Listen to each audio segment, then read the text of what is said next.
Ya, ya, para que no me hagan bullying. Peinar. Ya, ahora sí, Anthony. ¿Conforme? Ok. Bueno, no, de eso más fácil. Ah, ahora sí. Ya ves, todo tiene solución. Ahora sí. Muy bien. Entonces, empecemos. Confirmen, la semana pasada hicimos prehistoria, edad de piedra, edad de los metales, ¿sí? ¿Sí o no? Ya, entonces, Mesopotamia. Mesopotamia, su importancia es que es la evidencia más antigua de un estado. ¿Dónde nace el estado? En Mesopotamia. ¿Y Mesopotamia en qué época surge? En el Bronce. Mesopotamia estuvo ubicado en lo que antiguamente fue el creciente fértil. Irak, para ser exacto, pero se va a expandir por todo, por coincidencia, por toda la zona donde fue el origen de la agricultura. Hola, hola, Job. Mesopotamia estuvo ubicado entre los ríos Tigris y Éufrates.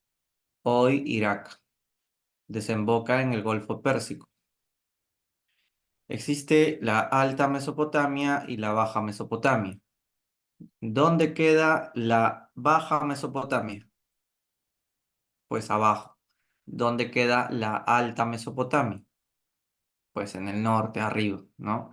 En la Baja Mesopotamia estuvo los sumerios y en la zona central del sur, bueno, en la zona central, que es esta parte de la Baja Mesopotamia, estuvo los acadios. Sumerios, profe, no veo. Donde dice Ur y Uruk, esos fueron las ciudades de los sumerios. Akkad, de los acadios. Y ya después florece Asiria con su capital Asur. Bueno, en realidad su capital era Nínive. Bien, entonces esta es la civilización mesopotámica que significa región entre dos ríos.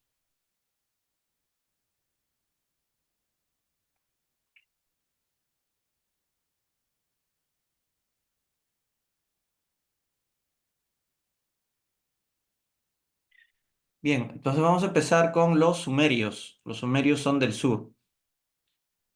Los sumerios son los que crearon las primeras ciudades-estado, ¿no? Uruk, de Uruk viene la palabra Irak. Inventaron la escritura cuneiforme, que estaba hecho en tablillas de barro, y también aportaron el calendario lunar. Los meses tienen 30 días. Los sumerios tuvieron a sus sigurats o templos,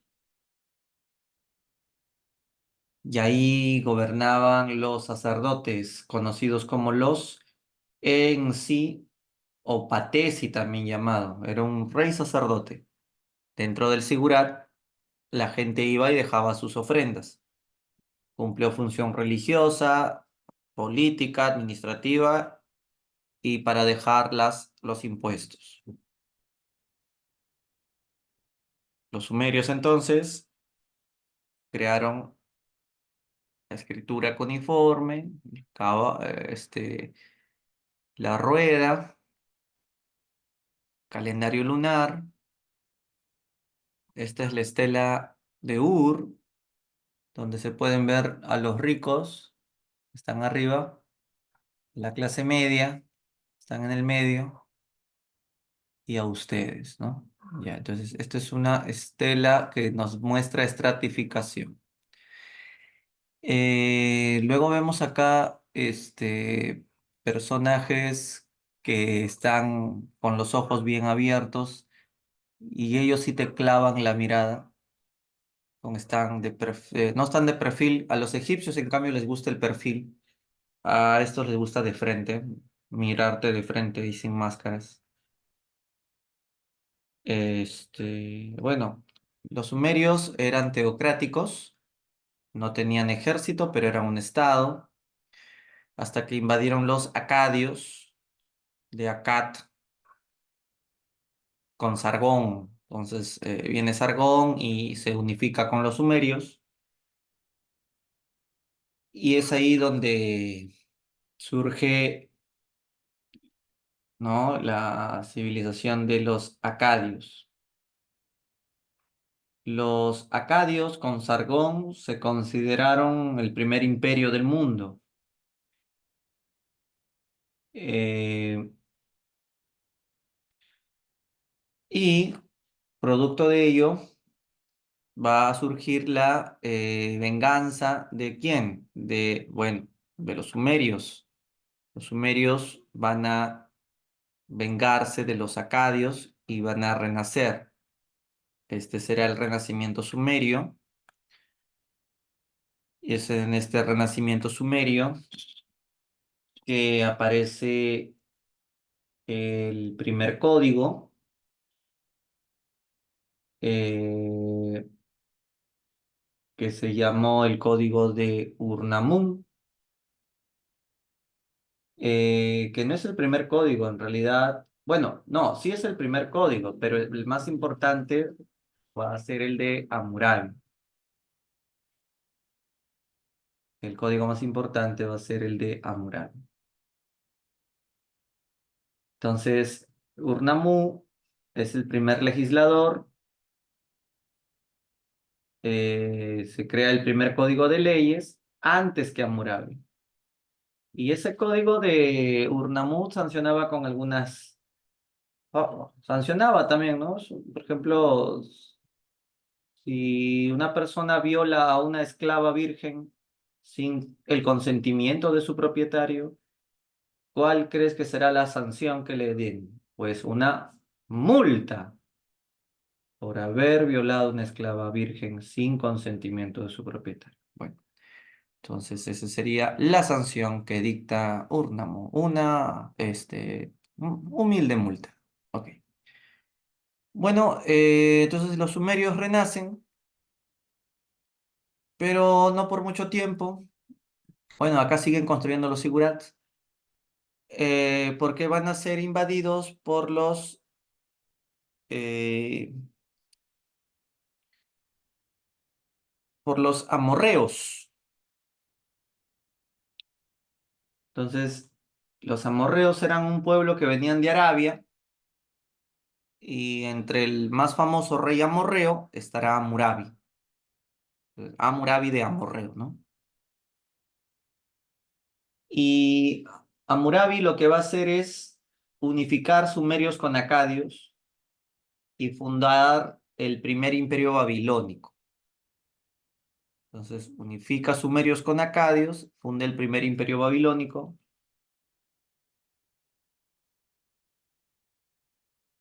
y establece como capital a Babel, por eso el nombre Babilonia.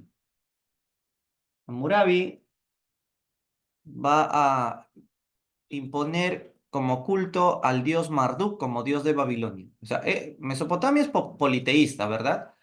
Pero en Babilonia el dios más importante va a ser Marduk. Y también crea el código de Hammurabi o la ley del talión, ojo por ojo, diente por diente. Entonces, si te vacían el ojo, tú vacíale el ojo, ¿no? Te metió un puñete, métele puñete. Ese código de Hammurabi es muy civilizado, te das cuenta, porque si antes tú le metías un puñete a tu vecino, el vecino traía a toda su familia y te metía a ti un puñete, a ti, a tu hermano, a tu mamá, a tu papá, y mataba a toda tu familia.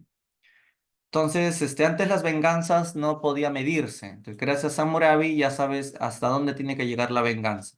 Solo véngate del que te metió el puñete, pero no te vengues de su familia. Entonces, eso es muy civilizado para la época. Entonces, Hammurabi gobernaba con su código hasta que En esta época se crea la epopeya de Gilgamesh. Es una literatura donde se habla de que un rey llamado Gilgamesh que quiere buscar la fórmula para la vida eterna, se entera de que no la va a conseguir porque todos morimos. Gilgamesh pensaba que era inmortal porque es un rey, pero le dijeron la verdad, tú también vas a morir, todos morimos. Entonces Gilgamesh dejó de ser un rey malo y se volvió un rey bueno porque se da cuenta que el tiempo de los humanos en la tierra es corto y hay que disfrutarlo haciendo el bien, ¿no? Es un poema de reflexión, reflexiona sobre la muerte.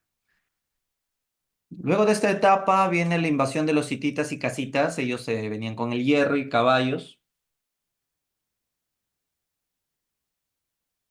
Eh, entonces, estos hititas de Turquía, los casitas eran de Irán y con esta invasión, bueno, no duró mucho tiempo su predominio porque aparecieron los asirios. Los asirios eran del norte, pueblos muy aguerridos, muy berracos. Tuvieron varios reyes.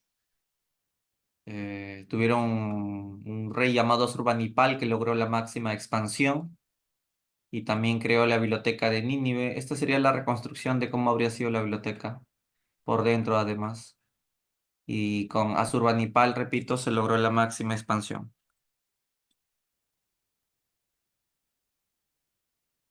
Asurbanipal, de los asirios. Bien, está la biblioteca de Nínive. Eh, entonces, como los asirios ahora tenían el control sobre Mesopotamia, van a planear su venganza los babilonios. ¿Cómo se vengó Babilonia? Va a hacer una alianza con los medos de los persas. Entonces los de Babilonia se vengaron, eh, hicieron una alianza y derrotaron a los asirios, destruyeron hasta su capital Nínive,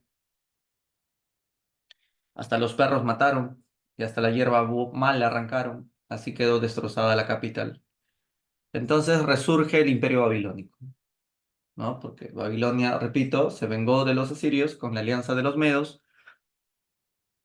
y resurge el imperio babilónico. El segundo imperio babilónico, en esta época también se les va a llamar los caldeos, eh, y también destaca el rey Nabucodonosor. Nabucodonosor, famoso porque construyó el Sigurat para Marduk, conocido en la Biblia como la Torre de Babel, y la puerta de Ishtar, y los jardines colgantes de Babilonia. Este es el templo de Temenanquí, la puerta de Ishtar, poder de Nabucodonosor. También capturó a los judíos y se los llevó como esclavos hasta Babilonia, lo que se llama el cautiverio babilónico.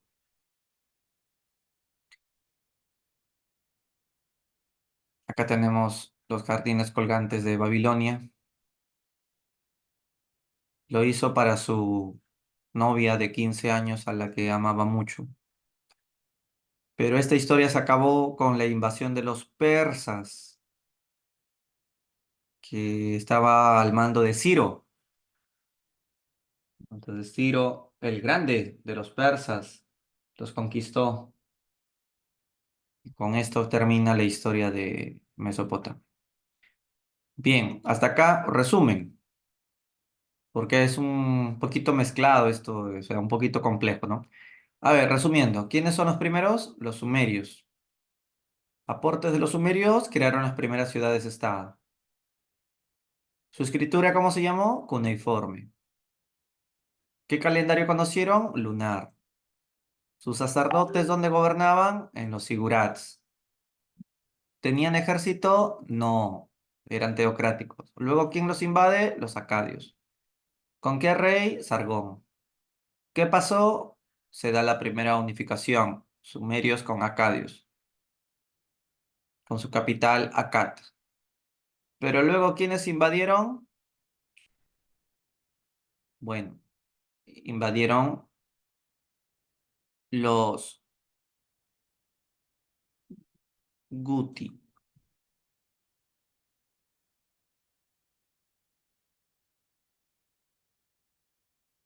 Y luego los sumerios van a vengarse. Entonces aparece el renacimiento sumerio con Urnamú, cuyo hijo hizo el primer código de la historia, pero luego invaden los amorreos, donde estará Hammurabi, famoso por el código de Hammurabi, culto al dios Marduk, y sobre todo el código de Hammurabi. Pero luego invaden los hititas, los casitas, pero los más berracos eran los asirios. Acá destacó Asurbanipal, el que logró la máxima expansión e hizo la biblioteca de Nínive, pero Babilonia se vengó con la alianza con los medos. Entonces, segundo imperio babilónico, con Nabucodonosor destacando la puerta de Ishtar, los jardines colgantes, cautiverio a los judíos, hasta que finalmente los persas conquistaron al segundo imperio babilónico. Bien, entonces este es un resumen para que lo repasen. Agradecimientos, por favor. A ver, ¿qué le vas a agradecer a Mesopotamia? A Mesopotamia agradecele que el mes tiene 30 días. Ellos lo inventaron. A ellos agradecele que según tu fecha de nacimiento, tú crees que ya tienes una personalidad, los signos del zodiaco. Agradecele a ellos los eclipses. Agradeceles a ellos que estudias matemática. Ellos inventaron la matemática. Agradeceles a ellos que la hora tiene 60 minutos y que el minuto tiene 60 segundos. Eh, Agradeceles a ellos que el círculo tiene 360 grados. La escritura cuneiforme, ya lo vimos. Agradeceles a ellos que tu casa tiene ladrillo. Profe, el mío es de adobe, igual, agradeceles. El mío está hecho con arcilla, agradeceles, ¿no? Sigurat. Ellos eran politeístas y los días de la semana son 7 también por ellos. Son 7 también por ellos.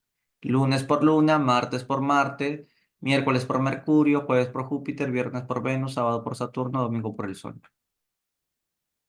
Ya está. Ok. Los de arriba y los de abajo. ¿Ah? La rueda, agradeceles a ellos la rueda. Ya está. También conocieron el año, claro, el año para ellos tenía 360 días. Ok. ¿Qué países abarcó la expansión de Asurbanipal? Miren, ahí está. Estos países. Todo esto. Babilonia, Asiria, Siria, hasta Egipto, ¿no? Todo eso abarcó la expansión.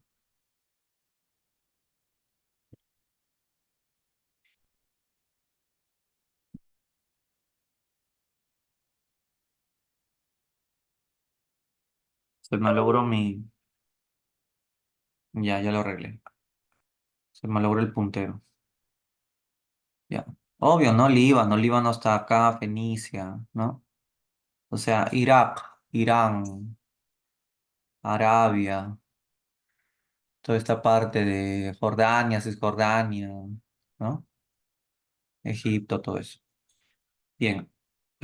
Dicho esto, vámonos ahora a hablar de Egipto. Entonces ponemos Egipto.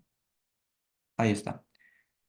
O Kuwait también, claro. Cuando hablamos de Egipto, lo primero que se nos viene a la cabeza son las pirámides, ¿no? Las pirámides. Eh, ¿Para qué sirvieron estas pirámides? Las pirámides eran tumbas. ¿De quién? Del faraón. La más grande fue la de Keops. Se llama Keops el faraón. Ahí está. Estamos hablando de África. Egipto se dividió en el Bajo Egipto y en el Alto Egipto. ¿Dónde queda el Bajo Egipto? Arriba. ¿Dónde queda el Alto Egipto? Abajo. Es al revés que Mesopotamia. Por qué lo de arriba está abajo y lo de abajo está arriba? Porque se refiere a la altura. O sea, el río Nilo camina de sur a norte o de norte a sur. El río Nilo camina de sur a norte. Ya, entonces en la parte sur hay una cadena de montañas donde nace el Nilo. Entonces, esa es la parte alta. Cuando tú viajas a Puno, ¿estás en el Alto Perú o en el Bajo Perú? Estás en el Alto Perú, ¿no? Cuando estás en Lema, estás en el Bajo Perú, ¿no? Entonces, el río Nilo desemboca en el Mediterráneo y esa parte ya no es de altura. Entonces, por eso alto y bajo. El Alto Egipto está representada por la corona blanca y el Bajo Egipto por la corona roja. Egipto significa tierra negra. ¿Por qué? Por el limo. Cuando el río Nilo se desborda, ¿eso es bueno o malo? Cuando hay huaicos en Egipto es muy bueno porque la tierra se pudre después del huaico y sale el fertilizante llamado el limo. En Perú no es bueno los huaicos, ¿no? Porque la gente hace sus casas donde pasan los huaicos, ¿no? Entonces, bueno, solo a nosotros nos ocurre hacer eso. Pero para Egipto es buena noticia los huaicos. Entonces acá está Bajo Egipto, Alto Egipto, como te dije,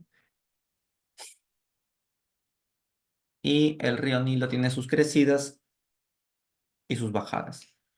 La historia de Egipto empieza con los nomos. Egipto era un conjunto de aldeas o provincias llamado nomos. Repito, un nomo es una aldea. Estaba al mando de un nomarca. Es como decir el curaca, jefe de un ayu. Son comunidades pequeñas, ¿no? Egipto, antes que esté unificada, era un conjunto de 42 nomos o aldeas. Nomo por acá, nomo por allá, puntos por acá. Entonces un día aparece el primer faraón llamado Menes, también ya conocido como Narmer, y decide unificar Egipto, unir el Alto y el Bajo Egipto. El Alto Egipto, que está arriba, representado por la corona roja, y el Alto Egipto, que es representado por la corona blanca.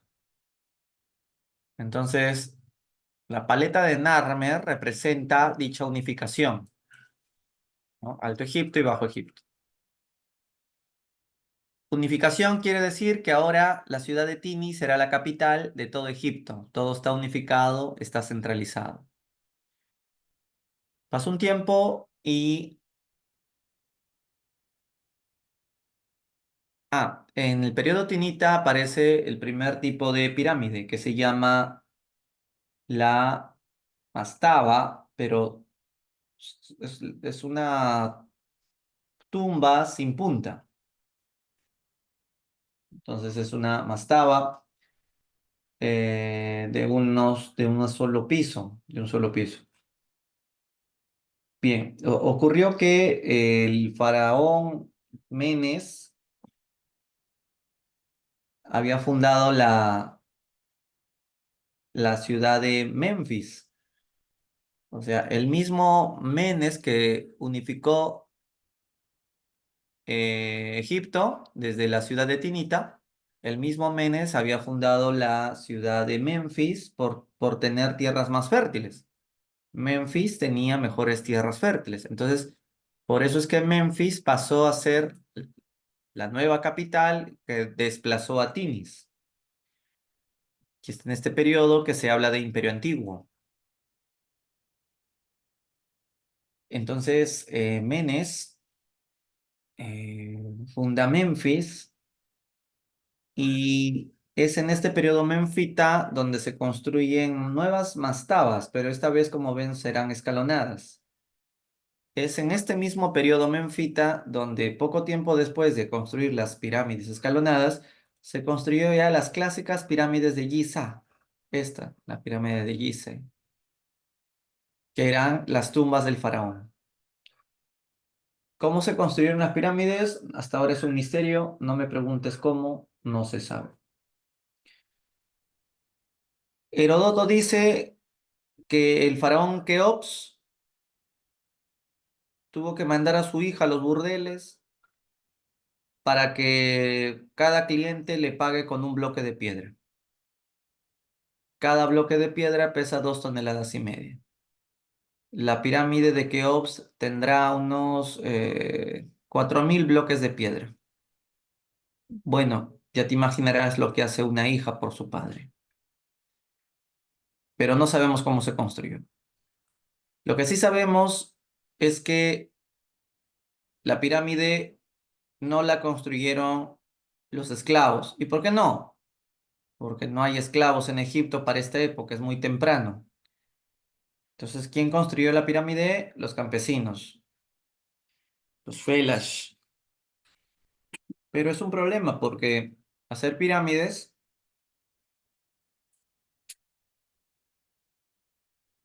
cuesta mucho tiempo.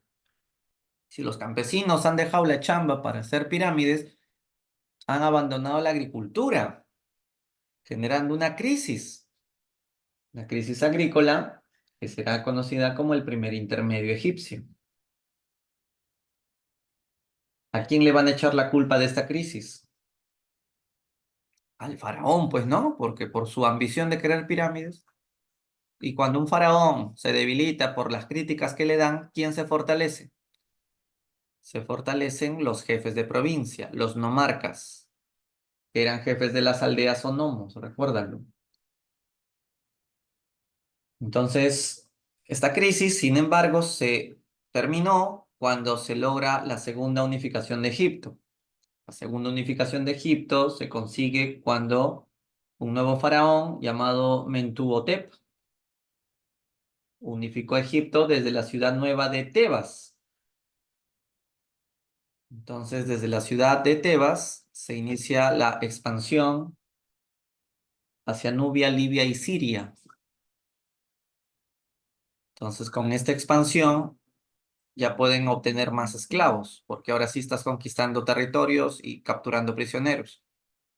En esta época también nace la creencia del juicio de Osiris, que lo veremos en un ratito con detalles, como qué pasa cuando un egipto se muere, qué pasa con su alma, se va al juicio. Así como los cristianos creen que van a ir al juicio de San Pedro, ellos creen que van al juicio de Osiris, nace esa creencia. Por otro lado, en el periodo tebano destacará el culto nacional al dios Amón. El dios principal del Alto Egipto es Amón, que va a hacerse aliado con el dios principal del Bajo Egipto, que era Ra. Entonces aquí, en el periodo tebano, va a destacar esta alianza entre el dios Amón y el dios Ra. Entonces estábamos hablando del culto a Amón-Ra como dios principal de Tebas. Sin embargo, esta historia se acaba con la invasión de los Hicsos. Los Hicsos era como Francisco Pizarro para los incas.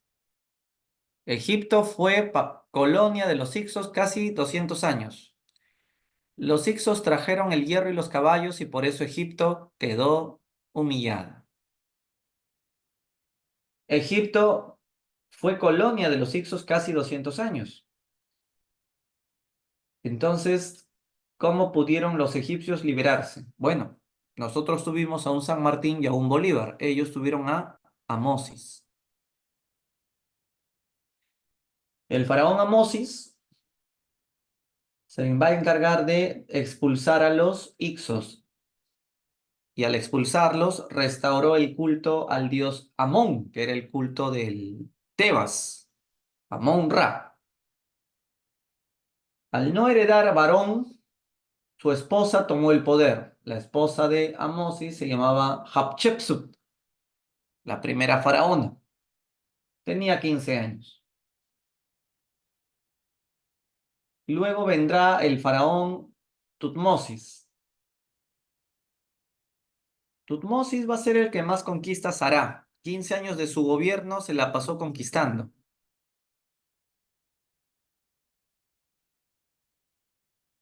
Pero todas las conquistas que hizo quedaron eliminadas con el faraón nuevo, Amenofis. Este es un faraón muy polémico, porque decidió que el dios ya no será Amón, sino solo será Atón. Bueno, tú sabes que Tebas creía en Amón-Ra, pero aparte creían en más de 1000 dioses. Lo que hace Amenofis o Akenatón es imponer el monoteísmo. Solo vamos a creer en Atón. ¿Y quién es Atón?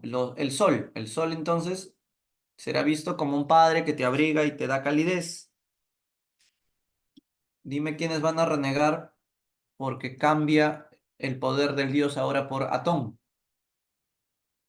¿Qué sacerdotes van a estar molestos? Los que veneran el culto a Amón. Entonces, los sacerdotes del culto de Amón odian a Amenofis porque está siendo reemplazado el dios por Atón. Entonces lo mataron al faraón Amenofis. Metieron puñaladas, mataron a su esposa Nefertiti y así fue como aparece Tutankamón. Y Tutankamón restablece el politeísmo. Sin embargo, muere muy joven a los 18 años y su tumba fue encontrada intacta. La tumba de Tutankamón. Después de Tutankamón vendrá el faraón Ramsés. Ramsés con su esposa Nefertari, de la novela Moisés, seguro lo recuerdas. Ramsés logró el apogeo más grande de la historia de Egipto. Ah, esta es una imagen de Amenofis o Akenatón, el faraón hereje, el faraón monoteísta. Está cuando él piensa en el sol como el único dios. Tenía senos el faraón, tenía cara chupada de extraterrestre, tenía cintura de avispa. Sus brazos llegaban hasta las rodillas de su pierna. Esto es consecuencia de el incesto. Ya, así era Amenofis, ¿no? Akenatón. Ya, estábamos en Ramsés. Ramsés le hace la guerra a los hititas de Turquía, produciéndose la batalla de Kadesh. Ramsés dijo, no voy a esperar que vengan a invadirnos, nosotros vamos a salir a invadir. Entonces se produce la batalla de Kadesh en la actual Siria. Se firma el Tratado de Paz de Kadesh, nadie gana, pero es el primer tratado de la historia entre Ramsés y el rey hitita. Bien, aunque más famoso fue la esposa de Ramsés, Nefertari. Lo que pasa es que Nefertari le mandaba cartas al enemigo de su marido, o sea, el rey de los hititas, y el rey le respondía. El rey hitita le decía a Nefertari, tus pechos son tan dulces como el Nilo. Entonces, cuando Ramsés se entera y lee esa carta, él se pregunta, ¿y cómo el rey hitita sabe que los pechos de mi esposa son dulces? ¿Ya ves? Ahí están las pruebas. No, Samuel, así no son todas, solamente la que conociste. No llenes a todas en el mismo saco. Decía entonces que Ramsés fue uno de los últimos grandes faraones. Luego de esto ya se inicia una nueva crisis en Egipto, que se llamó el periodo Saíta. En este periodo la crisis se da porque se produjeron algunas invasiones, además los impuestos ya no eran como antes, eh, entonces aparecieron los invasores asirios, persas, Macedonia, Roma. Entonces si todo el mundo los invade a Egipto. Acá están cuando los persas invadieron. Los persas eran muy inteligentes, usaron los gatos para ganar la batalla. En Egipto el gato es sagrado, entonces decidieron atacar lanzando en catapultas al cielo a los gatos para que queden aplastados en el suelo. Y por eso Egipto se rindió al ver a sus gatitos muriendo en el cielo. Finalmente, Roma fue la que tumbó para siempre a los egipcios en el 31 a.C. La última reina de Egipto era Cleopatra, derrotada por el romano Octavio. Profesor, ¿es verdad que Cleopatra era fea?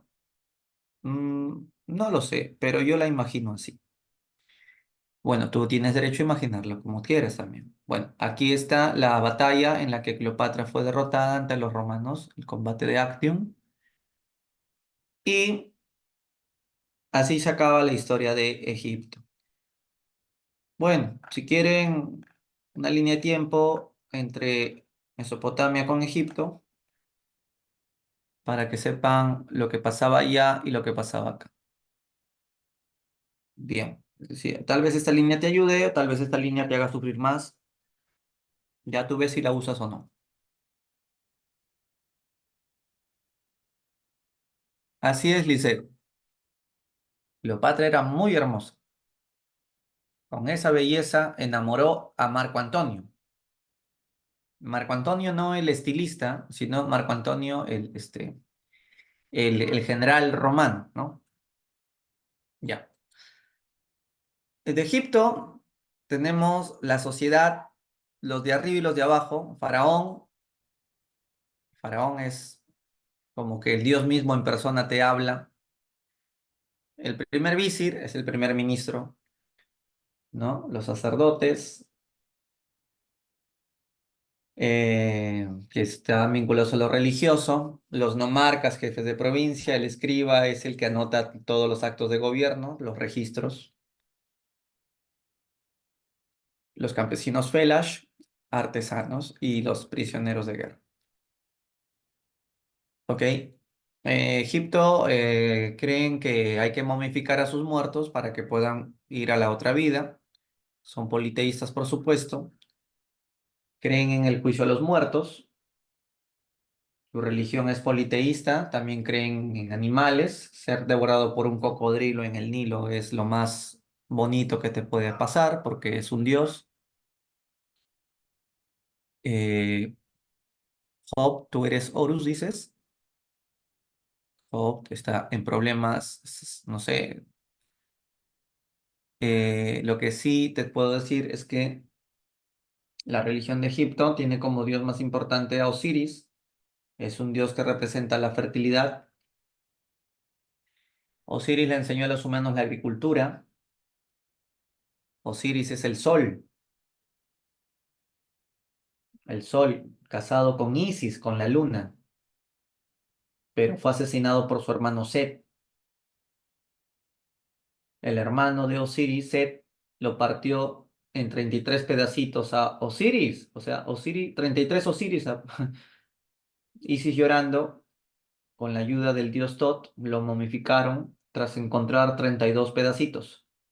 ¿Qué faltó? Faltaba un pedacito. ¿Y cuál era pedacito que faltaba? El pene, que quedó al fondo del río. Por eso el Nilo es fértil. Entonces, cuando Osiris fue resucitado, se convirtió en el dios de los muertos. Ya, pero el hijo de Osiris era Horus. Entonces, Horus, digamos que es el sol joven, es el sol del amanecer. Osiris es el sol de la plenitud, el sol de las 12 del mediodía. Mientras que Set es la noche, porque Set es el que mató a Osiris y por eso hay noche. Ya, entonces ahí tenemos el mito de Osiris. El otro es, como te decía, el juicio de los muertos, donde tienes que poner tu corazón en la balanza para ver si pesa mucho. Si pesa poco, alégrate. Tiene que pesar lo mismo que una pluma. Si pesa más que la pluma, uy, está lleno de pecados, por eso pesa tanto. Ya, entonces, Anubis es el que de la manito lo lleva este es el alma del difunto que lo lleva ahora ante Osiris. Osiris está por acá, acá no ha salido ya Osiris está por acá. Y ya ahí están en el juicio. Bueno, entonces tenemos también aparte de esto la, la arquitectura, la mastaba, la pirámide. El hipogeo aparece en el Imperio Nuevo. Esto se hizo para que no estén robándose a los faraones momificados, era una tumba más segura. Ellos crearon el calendario de 365 días. Y eso. Bueno, agradecimientos a Egipto. eh, a ver, Job, ¿qué me escribe? En el juicio de los muertos, en libro de la pre dice que el corazón debe pesar menos que la pluma. Lo mismo o menos que la pluma, Job. Si pesa menos es porque se hizo brujería. ¿Cómo que se hizo brujería? Eso dice el libro de la pre. Que si pesa menos se hizo brujería. No creo que eso diga. Tiene que pesar, bueno, lo importante es que no tenga mucho peso. Simplemente que tenga un peso igual que la pluma, un poco menos que la pluma. Y sí, o sea, lo importante es que no caiga, o sea, que se mantenga equilibrio. Sí, claro que habían corazones que pesaban igual que una pluma, pero estamos hablando de mitos, pues no estoy hablando de la realidad. Este es el mito de Osiris, no es que sea real esto. Ya, lo último te dijo un profe Chu, de acuerdo. Entonces, bueno, si me pasas la fuente del profesor, corroboraré la fuente y lo reafirmo también. Ya, ok. Bueno, entonces, agradecimientos a Egipto. Bueno, a Egipto agradecele la matemática, la geometría, la química, el calendario solar de 365 días, conocieron planetas, la medicina.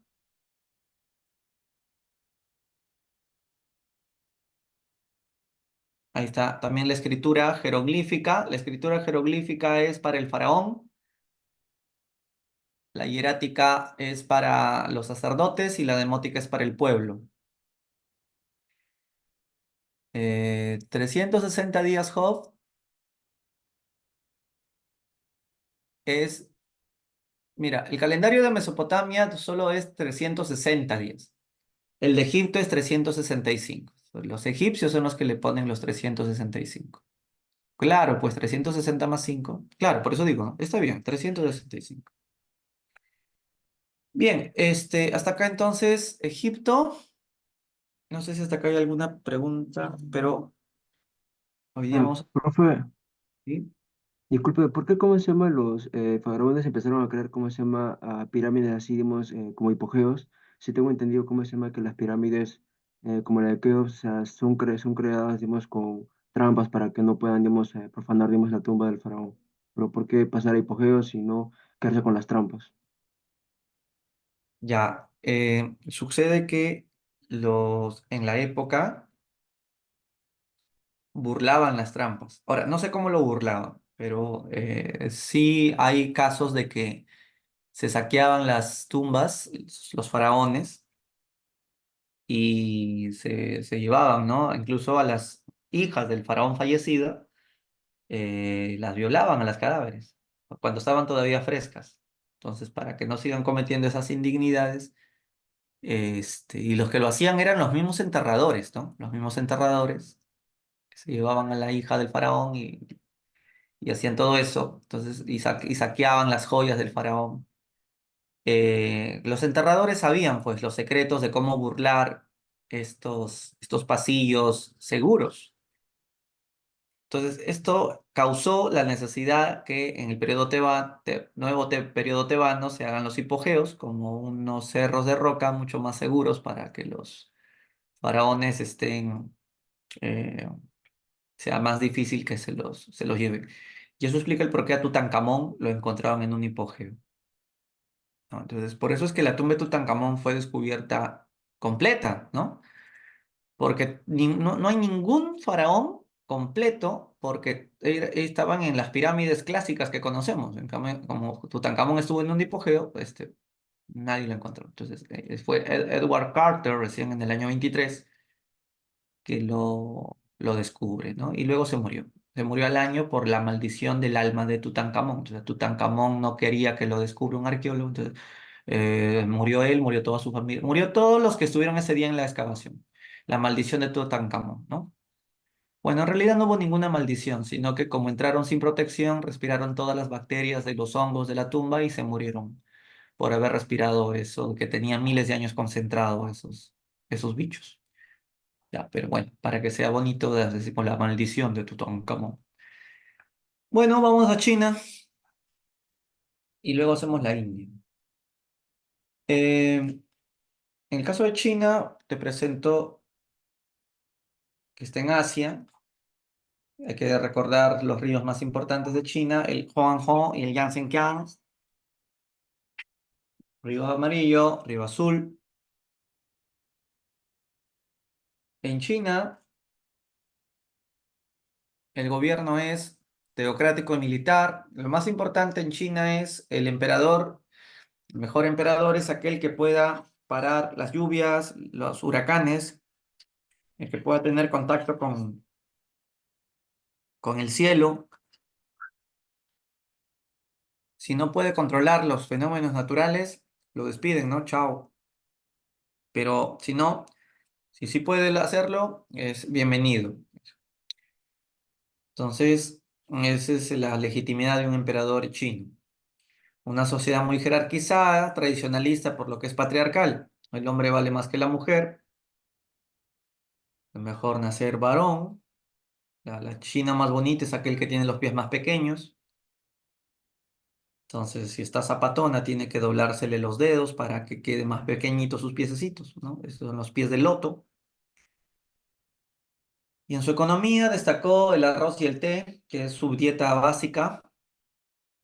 También criaron gallina, vaca, caballo, cerdo, perro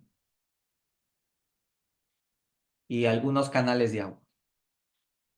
Bien, fabricaron telas de seda, porcelana, objetos de piedras preciosas o jade y conocieron bronce. Historia de China. China empieza con el llamado periodo legendario. Periodo legendario, eh, vamos a tener algunos reyes también legendarios. El más destacable fue Fuji. Fuji inventó la caza y la pesca, así nomás Fuji. Y luego ya surge, o sea, Fuji es como decir un Manco Cápac, ¿no? Que también es legendario en los incas.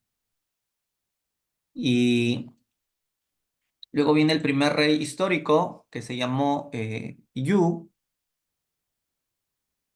El primer rey histórico se llamó Yu, que inicia la primera dinastía histórica. Eh, Él pasó a ser gobernante porque logró controlar las inundaciones, ¿no? Del río Amarillo, por eso después realizó canalizaciones.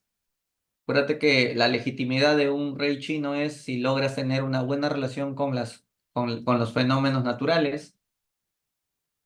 Yu es el que unifica las aldeas neolíticas y da inicio a la agricultura con un sistema esclavista. Entonces, la esclavitud existe desde Yu. Eh, y acá ya criaban gusanos para sacar la seda. Bueno, luego viene la dinastía Chang. La dinastía Chang va a imponerse un poderoso ejército ya. Acá va a destacar el rey, se llamaba Tang, el rey Tang. Si tienes a tu abuelita en casa, pregúntale, abuelita, ¿tú cuando eras más chica tomabas los refrescos de naranja Tang? Y te va a decir, ¿y tú cómo sabes eso? Ni habías nacido. Y son unos refrescos de polvo naranja, Tang, venían de China, pues, ¿no? Tang es el primer rey de la dinastía Chang. Eh, y él una vez estaba mirando la caparazón de una tortuga y él veía escritura ahí. O sea, él hacía oráculos al ver los caparazones. Dice que los oráculos estaban registrados en los caparazones de las tortugas. Y es ahí donde se empieza a creer que los caparazones de las tortugas dicen algo. Y es ahí donde se crea la escritura china en base a pictogramas. Entonces, esto que ves acá es un pictograma, o sea, esto es una persona, esto es un árbol, y así, este es el caparazón de la tortuga.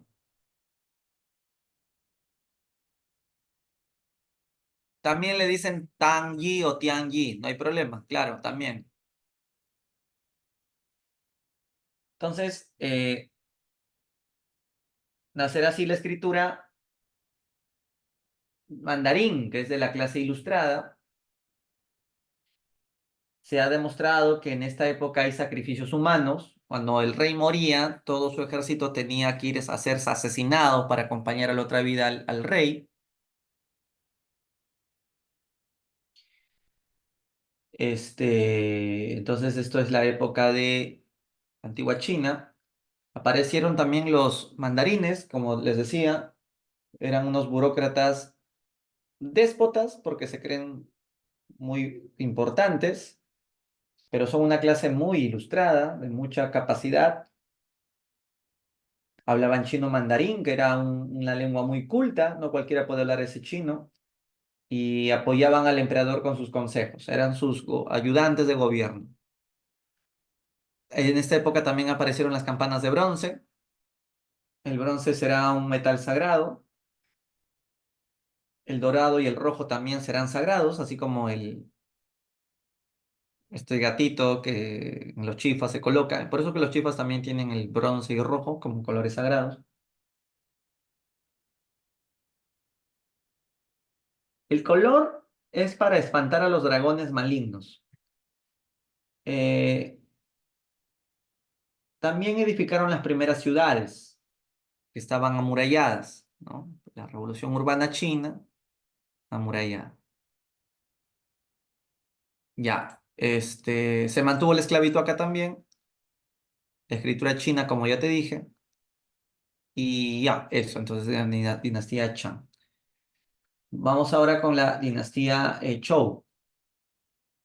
Ya, en la dinastía Zhou vamos a vivir una etapa compleja porque China se va a parcelar en muchos, bueno, la tierra se parcela en beneficio de señores feudales, o sea, en beneficio de privados, porque antes las tierras eran del Estado, pero esta época de la dinastía Zhou,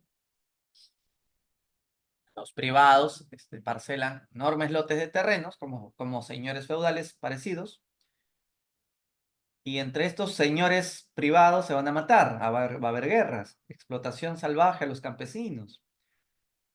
Esto es la época llamada de los reinos combatientes. Entonces, estos señores feudales, como te dije, se enfrentan por el poder. Ante estas guerras constantes aparecerán estos grandes filósofos que vemos, Confucio, Lao Tse, y el discípulo de Confucio será Mencio, por ejemplo. También va a aparecer incluso el moísmo de un tal Mo Tse, que rechaza la guerra, o el legalismo, ¿no? De Han Fei, que demanda que el Estado tenga un estricto control legal sobre los hombres. Pero ahorita más me interesa que conozcas el confucianismo y el taoísmo, ¿no? Primero fue el taoísmo, con el filósofo Lao Tse. La filosofía del taoísmo se basa en comprender el principio de las cosas. Cuando tú comprendas el principio de las cosas, esa comprensión se llama el Tao. Por ejemplo, ¿cuál es el principio más importante de todos los principios? Para que una persona esté bien de salud emocional, ¿qué es lo que tiene que encontrar? Tu equilibrio, tu equilibrio. Encontrar el equilibrio mental es encontrar el Tao. Entonces, ¿qué es mejor? ¿Estar en el yin o en el yang? ¿Qué es mejor? ¿Estar en el yin o en el yang? Ninguno de los dos. Lo mejor es estar en el centro, el equilibrio. Las personas que están en el yin son muy ansiosas. muy temerosas, ¿no? Quieren ingresar a San Marcos, pero están con una ansiedad de ingresar que ya no saben qué estudiar ya. Porque quieren leerse todos los libros a la vez. Que tienen que tener su vacante. Al final no va a ingresar esa persona, porque está demasiado estresado con el ingreso. No es bueno estar en el yin. Tampoco es bueno estar en el yang. No es bueno estar demasiado confiado. No, yo ya ingresé, o sea, ya lo que venga. O sea, tampoco, ¿no? Tienes que agarrar tu libro, pues ponerte a leer, ¿no? Pero tampoco seas fanático, ¿no? Es mejor estar en el equilibrio, en el equilibrio. Te buscaba tu Tao, diría Lao Tse, ¿no? En este caso.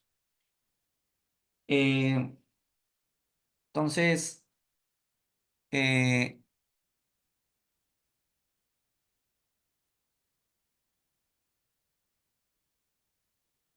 eh, bueno, Job, yo te recomiendo que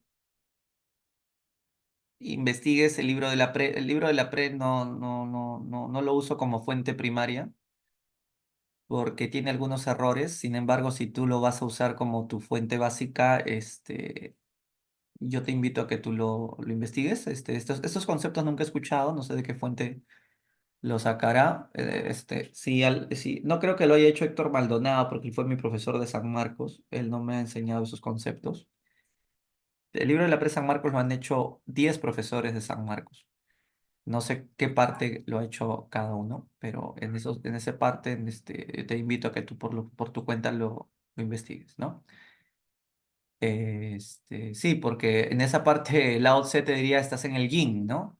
Estás buscando más información de lo que la universidad te va a preguntar.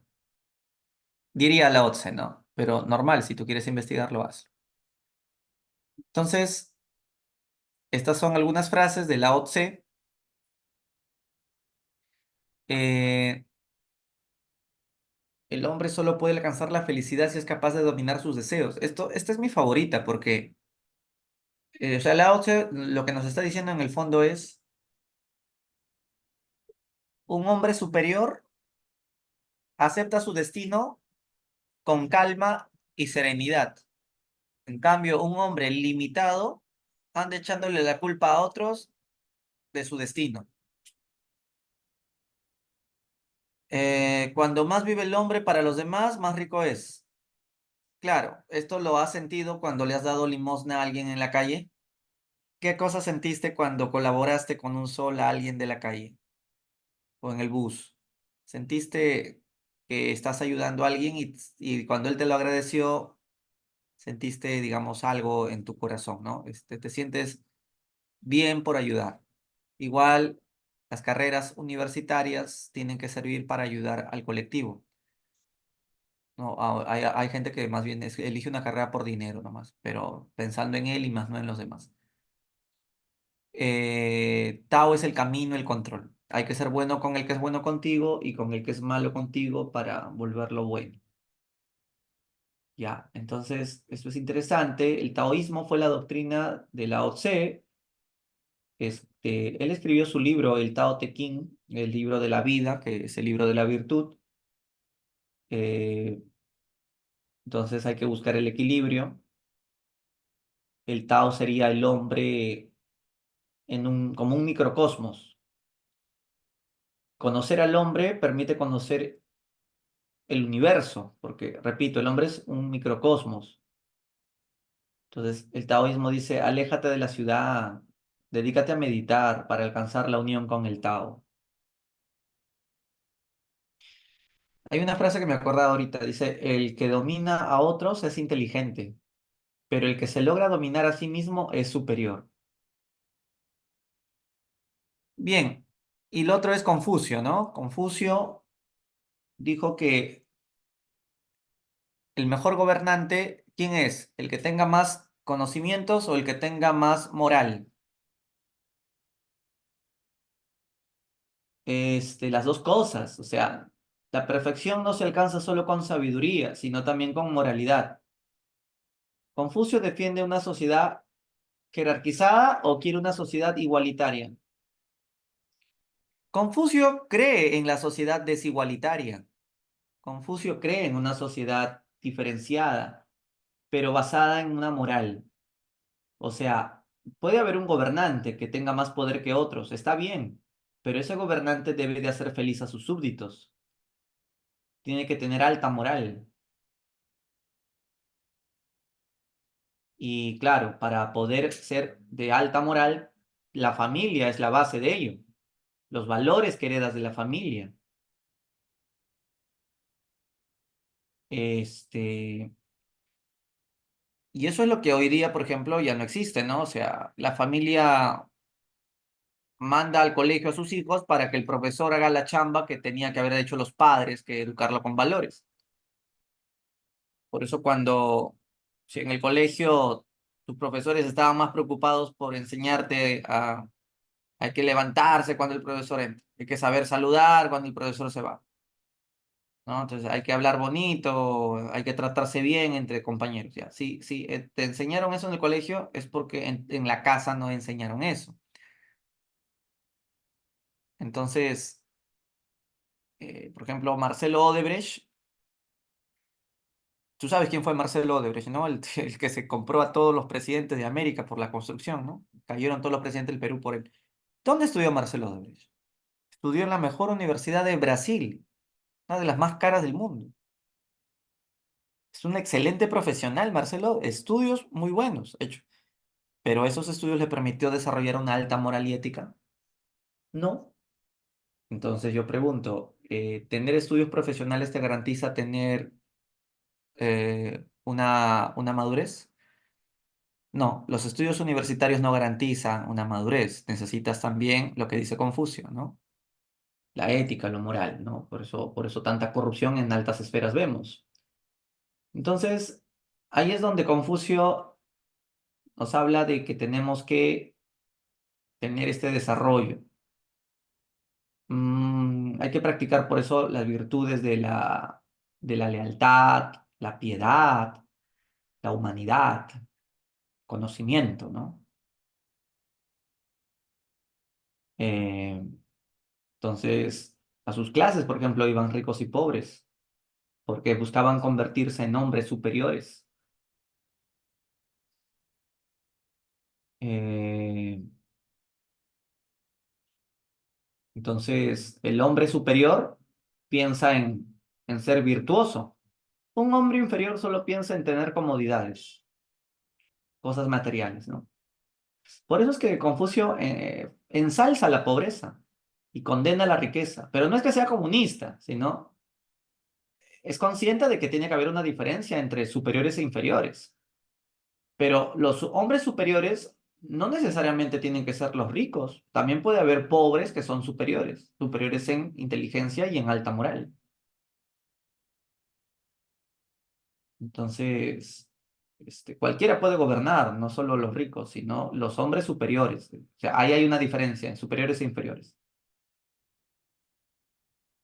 Bien, y esos no, los grandes filósofos chinos. En Perú también tenemos filósofos, ustedes ya los conocen. ¿Qué dice acá? Para tener éxito hay que estar muy éxito. Ya, bueno, lo dejo para ustedes. Luego viene la dinastía Qing. La dinastía Qing es la dinastía en donde se va a dar la primera unificación china. La dinastía Qing, llámale también dinastía Qing, dinastía Qing, en fin. Y acá destaca el emperador Shi Huangdi, también conocido como Qin Shi Huang. Y su importancia, unificó China, construyó la muralla. ¿Qué significa unificar? Centralizar.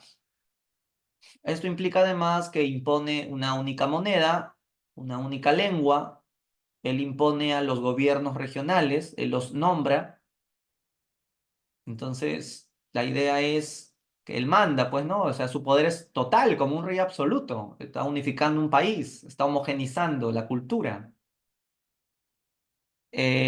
Construye la muralla china para evitar la invasión de los mongoles.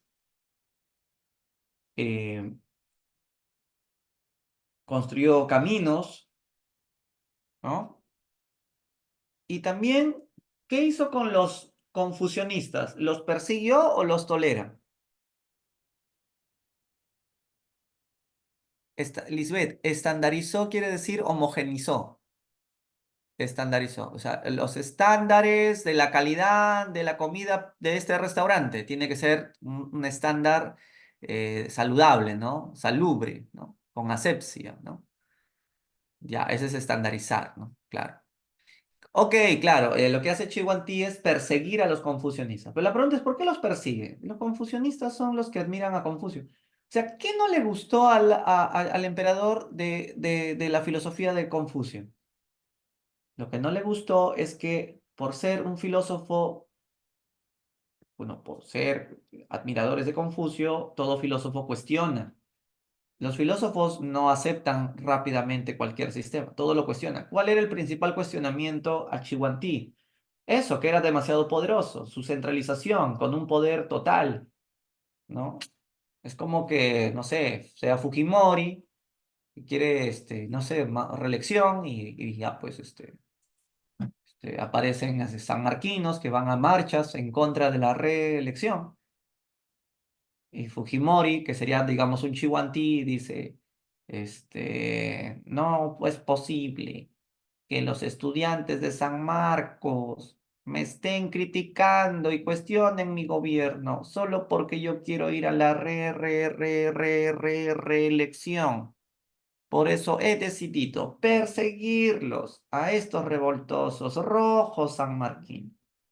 Ya, entonces, por eso es que Chihuahua, pues, persigue a los confucionistas porque estos filósofos cuestionan el poder total de un emperador como Chihuahua. Bueno, entonces, lo que va a imponer el Estado es el legalismo. ¿Qué es el legalismo? El legalismo es establecer leyes estrictas para controlar otras filosofías. O sea, según Chihuantí, si tú piensas diferente a Chihuantí, porque estás matriculado en otra filosofía, entonces estás siendo un corruptor. No pueden haber otras filosofías porque cambiar la mente o cambiar las ideas es corromper a los jóvenes. Entonces, se establecen leyes estrictas y eso se llama lo que es legalismo, para controlar los impulsos de otras filosofías corruptoras. En este caso, la filosofía corruptora sería ser confucionista. ¿Qué pasó, Antarqui? Eso es que ¿estás entendiendo o no estás entendiendo? No entendí. Bueno, Antarqui está escribiendo en jeroglifos. Ya, seguimos. Chihuantí muere y establece que su tumba tenga estatuas, ¿no? La famosa tumba de terracota para que los acompañen en la otra vida. Bien, luego de esta dinastía viene la última, la dinastía Han. La dinastía Han. Esta es la famosa dinastía Han donde se va a llevar a cabo la ruta de la seda. O sea, el comercio va a extenderse hasta Roma incluso. Ir desde China hasta Roma por la ruta de la seda era como ir desde, a ver, era una distancia de ir y regresar por todo Estados Unidos. Y en esta dinastía Han llegaron hasta el mar por primera vez. En esta dinastía Han, el confucianismo también se va a convertir en la religión oficial de China. Sí, es lo mismo, José. Dinastía Qing, dinastía Qing, dinastía Qing. También se le dice de esas tres maneras. Así es, José. Eh, Repito, el confucianismo se convierte en religión oficial. Es interesante cómo en China su religión se basa no en un dios, porque Confucio no era un dios, Confucio era un filósofo. Entonces en China su religión se basa en un filósofo. ¿Y eso tiene ventajas o no? Claro, porque, o sea, de una, de ideas filosóficas haces una religión. Eh, y por eso es que en China la religión es más interna o externa. Es más interna, porque la filosofía es meditación pura, pura y dura, ¿no? A diferencia de nosotros que somos cristianos, la religión es más externa. ¿no? Tenemos que esperar que el milagro caiga del cielo, ¿no? O la rosa de Guadalupe, ¿no? Sea iluminada, ¿no? ¿No? Si rezas con fervor, ocurrirá el milagro. Entonces nosotros lo vemos como algo externo, pero allá en Oriente su religión es al revés. Al ser filosófica es interno. Eh, Bien, y con eso termina la dinastía Han. Luego, en la Edad Media vendrán más dinastías, pero esto ya no es parte de la clase de hoy. Solo te diré que recién al inicio del siglo XX desapareció las dinastías de emperadores. La última dinastía de China fue los manchúes. Ya para el siglo XX China no tendrá más emperadores, ¿no? Sino presidentes. Sun Yat-sen, Chiang Kai-shek, comunistas también, Mao Zedong, capitalistas también, Deng Xiaoping. Y bueno. Agradecimientos, por favor, agradecimientos, agradecimientos a China. Bueno, a China le agradecemos el papel, ¿no? El papel. Agradezcan, chicos, gracias a China usan papel, ¿ya? Papel. Papel higiénico también, también. Gracias a China usas brújula para que no te pierdas. Gracias a China, tienes gusanitos de seda. Gracias a China hay porcelana china que tu mamá tiene y que si se rompe te mata porque es muy cara. Gracias a China hay silografía, la imprenta. O sea, yo le agradezco a China porque mis libros pueden reproducirse fácil. Gracias a China hay pólvora, ¿no? Pólvora. ¿No? Se lo agradece Irán, ¿no? Porque hace 2 días usó la pólvora contra Israel. Gracias a China hay sismoscopio para poder saber cuándo va a haber temblor.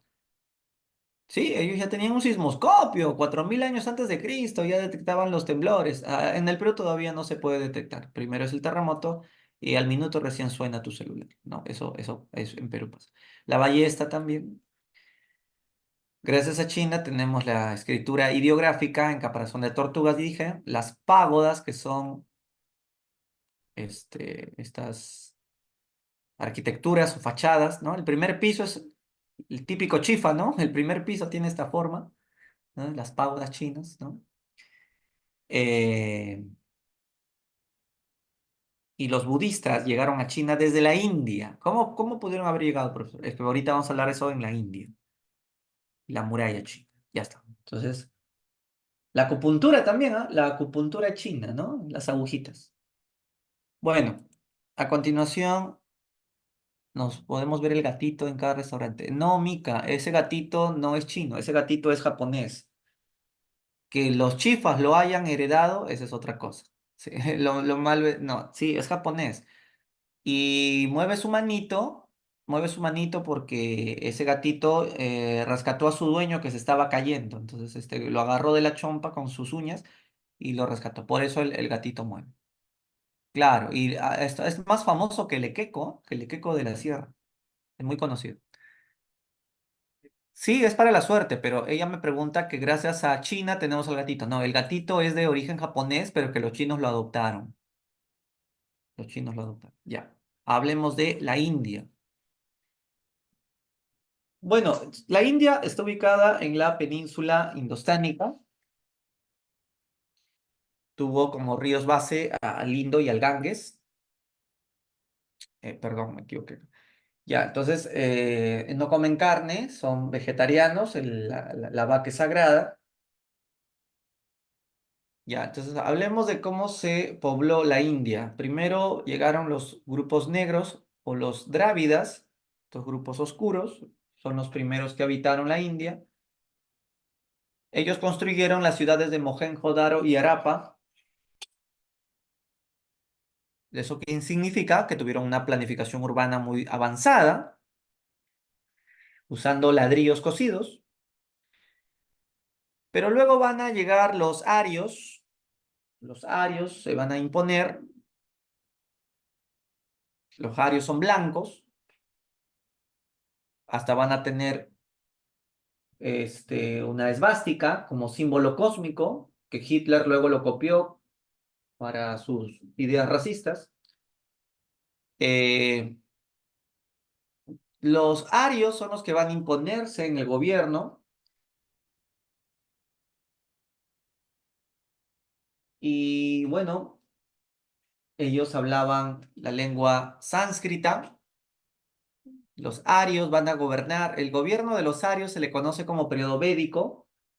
Se llama védico porque los registros que ellos han dejado en unos documentos se llaman Vedas. Los arios eran buenos guerreros. Ellos trajeron el hierro, caballos, arco y flecha. Y también trajeron las castas, el sistema de castas, que en un momento voy a explicar los detalles. Ya, entonces, ¿los arios se mezclaron con los drávidas o no? ¿Los arios se mezclaron con los negros drávidas?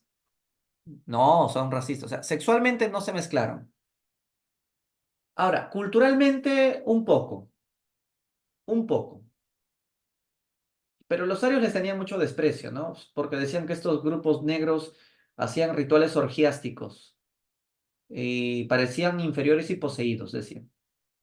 ¿Por qué pensaban que hacían rituales orgiásticos? Lo que pasa es que los negros drávidas tenían el culto a un pene negro, erecto, gigante, al cual le dedicaban danzas, ¿no? O sea, ese se llamaba el falo lingam. El falo lingam. Por favor, no pasen foto de eso, no es necesario. Ya, en privado lo estudian. Ya, entonces los arios lo veían pues como unos poseídos, como unos enfermos y todo eso, ¿no? Bueno, entonces los arios se imponen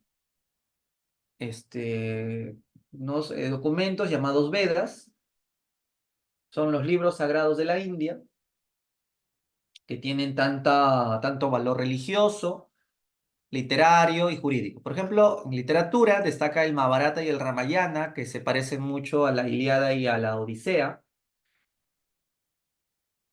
pero también habían otros textos védicos, libros sagrados, filosóficos también habían. Ah, ahorita el que me acuerdo es los Upanishads, que son textos filosóficos. Y bueno, por eso se llama periodo védico, ¿ya? Repito, se llama védico porque los arios o blancos dejan sus registros en unos documentos o textos llamados Vedas. Y son textos bueno, hay de todo, hay de revelación, de doctrina. Y, y bueno, en este periodo se inician las castas. ¿Qué son las castas? Grupos cerrados. Son grupos cerrados donde no puedes, no hay movilidad social, no puedes subir ni bajar de nivel. No es como ustedes, ¿no? Ustedes son pobres, pero cuando terminen la carrera van a ser clase media, luego cuando ya tengan su empresa, clase alta. Entonces, sí, nosotros sí tendremos movilidad social, ¿no? Pero en la India no. En la India nace sacerdote, muere sacerdote. Naces guerrero, mueres guerrero. Naces comerciante, mueres comerciante. Naces basurero, mueres basurero. Naces ciclero, en fin. Luego viene el periodo brahmánico. El periodo brahmánico, ¿qué diferencia hay con el periodo védico?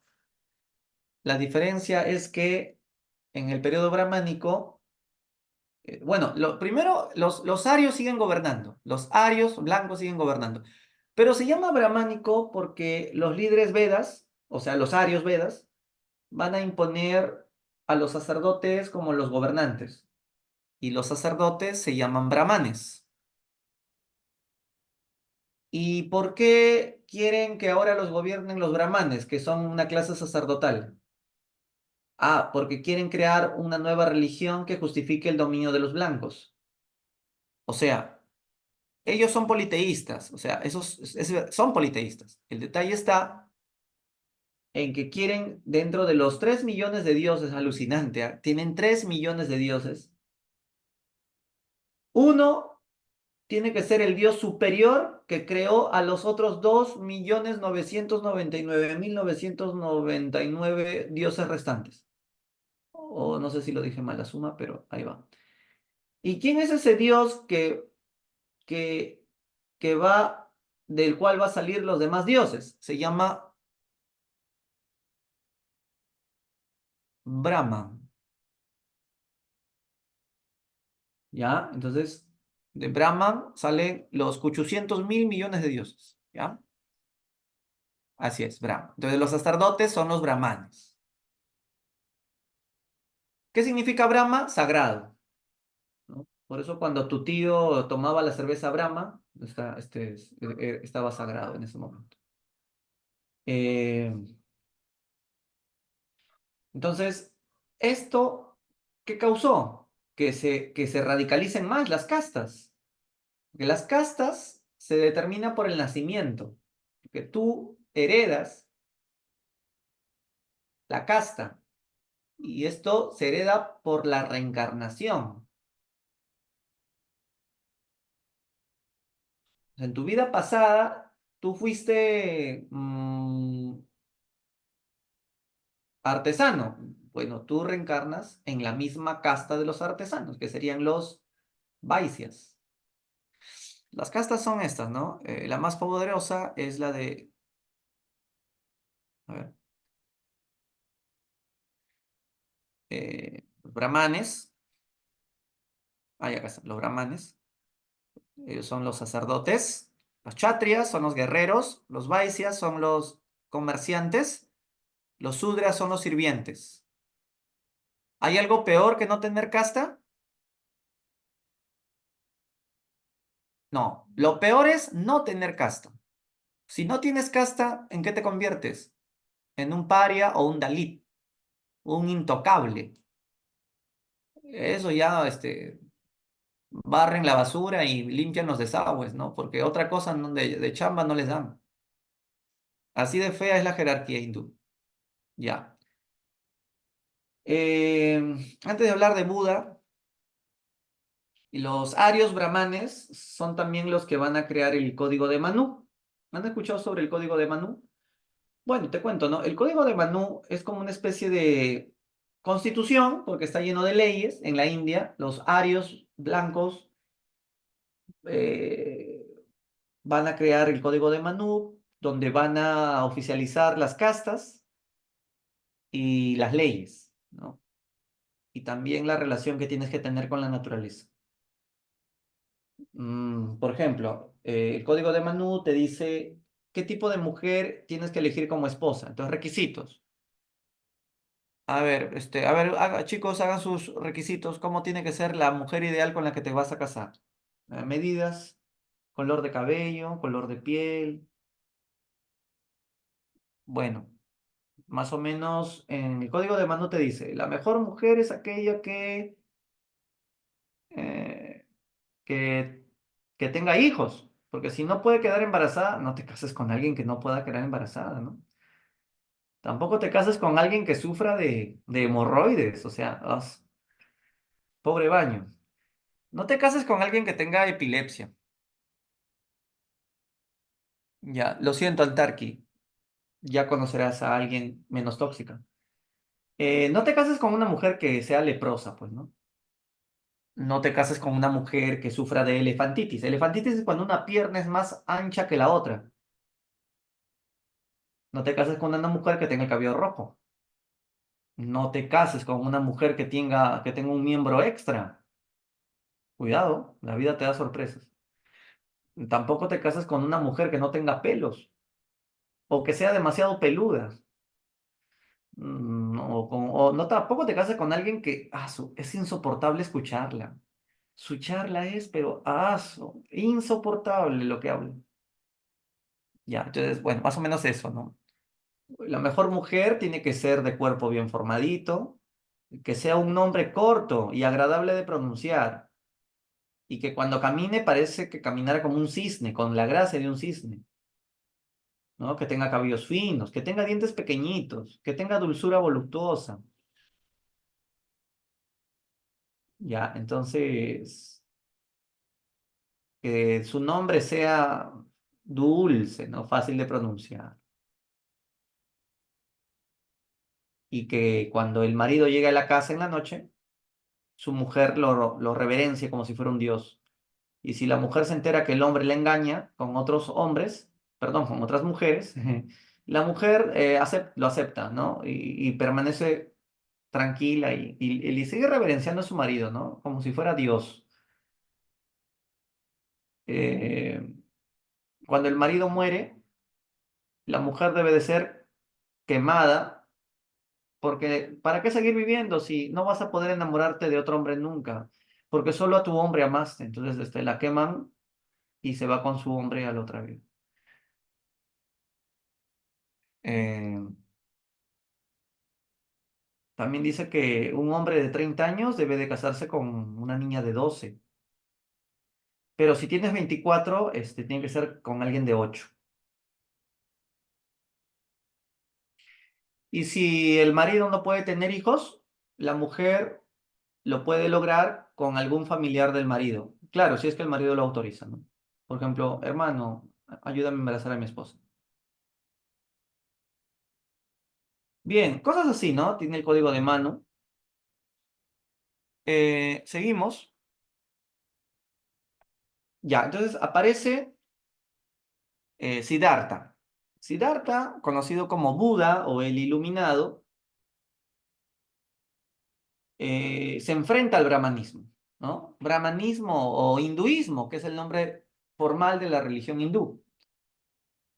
¿Por qué Buda odia el brahmanismo? Porque las castas, ¿no? ¿Cómo es posible que hayan tantas diferencias sociales, ¿no? Rechaza el politeísmo también, no debe de haber tantos dioses.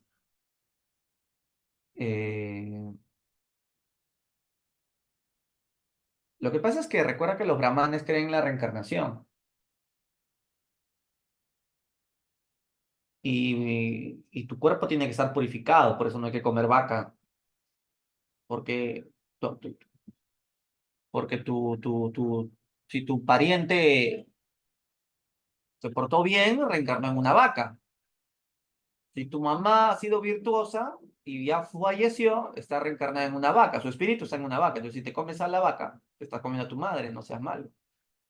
Entonces, las vacas son sagradas eh, y no se deben de comer así nomás a los animales porque estás comiéndote con todo y alma. Profesor, pero los animales tienen alma. Bueno, nosotros somos los únicos tarados que no creemos en que los animales tengan alma y solamente los humanos tienen alma, ¿no? Todos los animales tienen alma, entonces comerte un animal es comerte su karma. Además, el animal que más daño hace es el pollo, y lo peor es que todos los días comemos pollo. O sea, ¿cómo murió el pollo?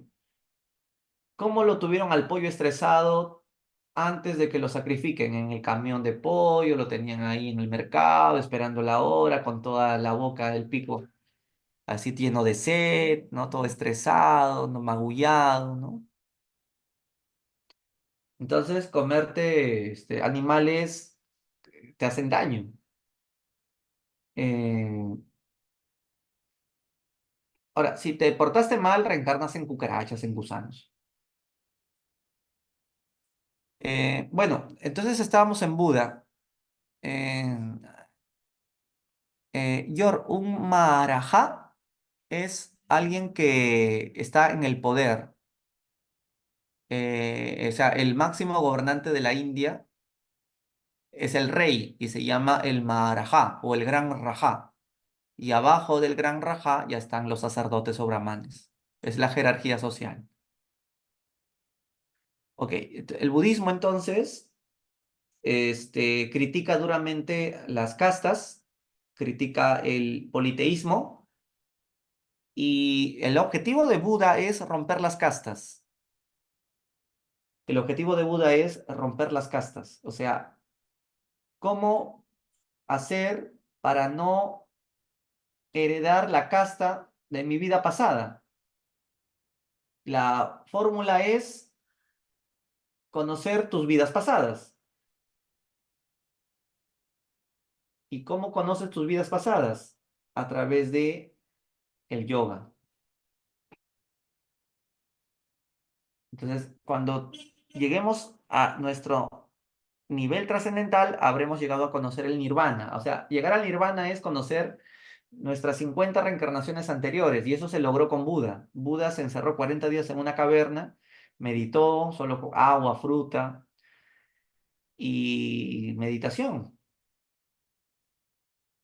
Entonces, con el yoga se puede lograr calmar tus enfermedades, con respiración fuerte, el cerebro se oxigena. El yoga llegó a Europa a través de a través de Inglaterra, porque la India fue colonia de Inglaterra. Entonces, practicar yoga te cura todas las enfermedades. Si te logras parar de cabeza, ya estás en el nivel superior al yoga, ¿no? Los problemas sexuales también se solucionan con yoga, ¿no? Si logras dominar el yoga, ya sabes el yoga, la segunda fase, que es el tantra yoga sexual. Con el tantra yoga sexual puedes hacer que tu amiga llegue al orgasmo haciéndole una caricia en el cuello. Hay templos hindús bien alucinantes, ¿ah? Con poses sexuales en alto relieve. Y son templos. Lo que pasa es que en la India la religión y el coito es una sola cosa. O sea, sexo y religión es una sola cosa, ¿no? Si logras dominar tu cuerpo con la mente, entonces ya estás en otra fase. Estás dominando tus energías, tus chakras. Bien. También en China, por ejemplo, se llega a la meditación con artes marciales, no solo con yoga. Bien, entonces lo que hace Buda, ahí está, ¿ves? Los que practican el budismo, los monjes Shaolin, llegan a este nivel, o sea, morir sin dolor. Esto pasó en Vietnam, porque en la época del contexto de la guerra de Vietnam, los monjes budistas, en la manera de protesta, se quemaban y sin dolor, no escuchaba. Yo he visto el video y no hay ningún audio de que grite. Está en plena concentración y el cuerpo finalmente cae cuando ya se carbonizó. Se ganan la vida así, o sea, tirarte en una cama de clavos y esos son los faquires, ¿no? Esto no es la Plaza San Martín, esto no es fantasía, esto es equilibrio. Claro, que para llegar a esa fase tienes que practicar toda tu vida. O sea, no es que a tu edad ya puedes entrar y dominar. No, esto es desde que son niñitos y mueren en calma. Entonces, esto es mejor que hacer una tesis, pues, ¿no? Que, o sea, ingresar a San Marcos es lo más fácil del mundo comparado con esto. Terminar tu carrera con una tesis de doctorado es lo más fácil del mundo, ¿no? Porque solo tienes que hacer tu problema de investigación, tu hipótesis, encontrar tus variables. Pero cuando logres que la mente domine al cuerpo, esto vale más que cualquier tesis doctoral. Y eso es en Oriente nomás. Bueno, luego viene la, el periodo Maurya, el Imperio Maurya. Aquí destaca Chandragupta. Chandragupta Maurya es lo mismo que decir Chihuantí en China. ¿Por qué? Porque así como Chihuantí en China unificó China, Chandragupta Maurya unificó India. Unificó India y formó un gran imperio. Y él creía en el budismo. Entonces su nieto, el rey Asoka, difundió la enseñanza de Buda y la declaró religión oficial en la India. O sea, Buda fue elevado a nivel de Dios. Por eso se le construyeron estas estupas. Esto es para Buda. O estas estupas. Esto es para Buda, donde están todas sus reliquias de Buda. Son templos que recuerdan las enseñanzas de Buda. Eh, entonces, Asoka también es famoso porque logró alcanzar la máxima expansión en sus conquistas. Cuando muere Asoka, el imperio Maurya se desintegró porque hubo guerras internas y además porque empezaron a perseguir a los budistas. A ver, pregunta, ¿quiénes son los peores enemigos de los budistas? Lo habíamos explicado hace un rato. ¿Contra quién se enfrentó Buda? Contra las castas, contra los brahmanes, claro, los hinduistas o brahmanes, correcto.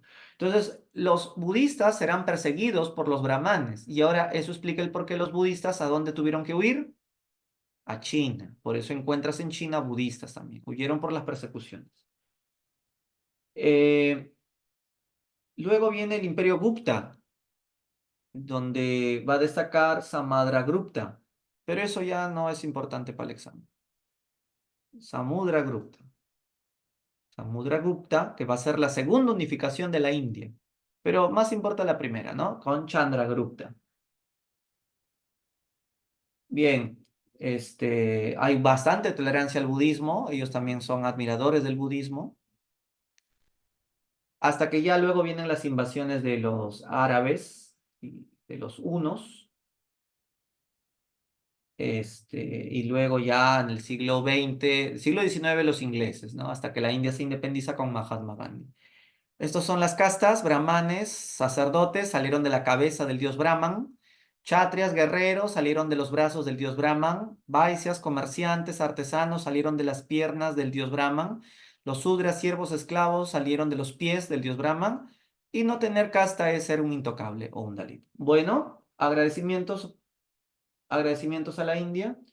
Gracias a la India juegas ajedrez, gracias a la India tienes que estudiar matemática, gracias a la India haces yoga para que no te estreses con tanto estudio, gracias a la India conoces el cero, gracias a la India conoces los números de la India, que luego serán llamados números arábigos, gracias a, ¿no? a ellos conoces los cuentos Las Mil y Una Noches, ¿no? El sánscrito era su lengua, las estupas son sus templos, hinduismo su religión. Los Upanishads son textos filosóficos. Listo, entonces este sería la historia de la India. El arroz también, ¿ah? El arroz, la India, la aritmética, el álgebra también, las especias también, pimienta, canela. Listo, chicos, esa sería la clase de hoy con la India. Vamos a la práctica antes que se nos vaya el tiempo. Un segundo. Ups, me parece o no abrí la práctica. Ya, dame un segundo, voy a buscar la práctica.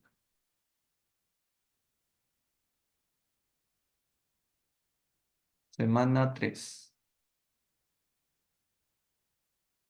Ok, ya lo tengo, vamos a compartir.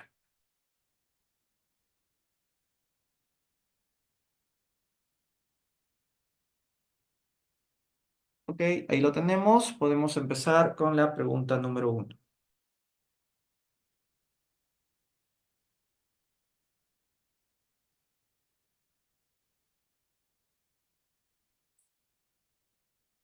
La relación correcta de las civilizaciones en Mesopotamia, de la más reciente a la más antigua, ¿cuál sería la forma correcta? ¿La de? Sumerios, acadios, babilonios, asirios, neobabilonios. ¿Correcto? Esa es la clave. Pregunta 2.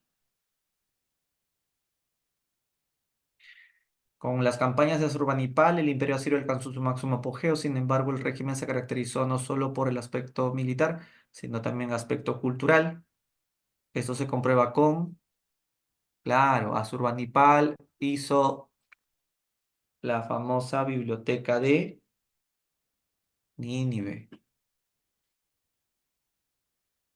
Ahí está. Vamos con la pregunta 3. A ver, acá vemos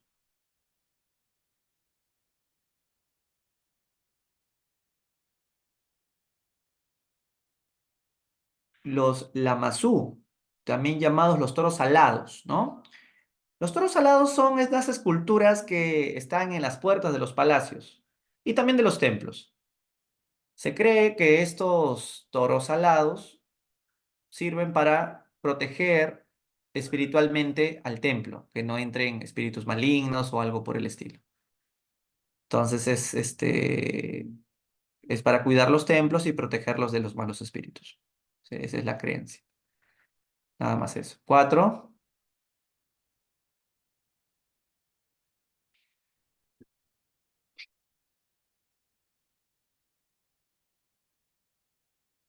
Sobre la antigua China, lo correcto sería, durante el primer periodo histórico aparece la escritura en China. Claro, en las caparazones de tortugas, ¿no? Es la dinastía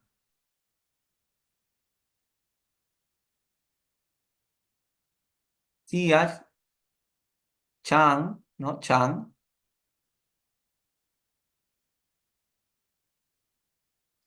O a ver, a ver, a ver. La escritura aparece en la dinastía Chang, pero la dinastía Chang es el primer periodo histórico. No, ¿verdad? No, el primer periodo histórico es la dinastía Xia. Xia, es Xia Chan Chou. Ok, ok, ok, ok. Reivindicamos, es falso. Ya, la uno es falso. Dos, la revolución urbana se desarrolla en el periodo llamado Chang. Ahí sí, con ciudades amuralladas incluso, ¿no? Es la misma época de la escritura, la misma época de los chinos mandarines. A ver, tres, confucianismo y taoísmo aparecen en el periodo final Zhou de los reinos combatientes, claro, para justamente evitar que se sigan peleando. Durante el periodo del gran apogeo comercial se inició la construcción de la muralla china. El apogeo comercial es en la dinastía Han, en la ruta de la seda.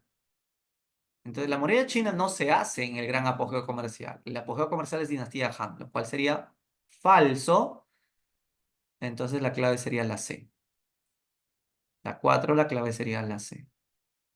Ok, ok. Vamos con la pregunta 5. Bueno, ¿qué vemos acá? Lo que podemos afirmar de esa imagen es que se trata de los guerreros de porcelana. No son de porcelana, si se habrían roto, rotoditos. Son de barro. Fueron hechas como parte del mausoleo del emperador Chihuantí, el que unificó China. La imagen, no hay dos iguales, cada una es distinta. Representa la unidad de China, claro, porque Chihuantí unificó. 2, 3 y 4.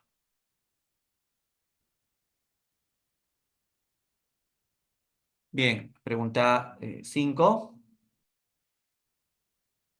Durante el Imperio Medio, perdón, Nuevo, es Egipto, Tutmosis.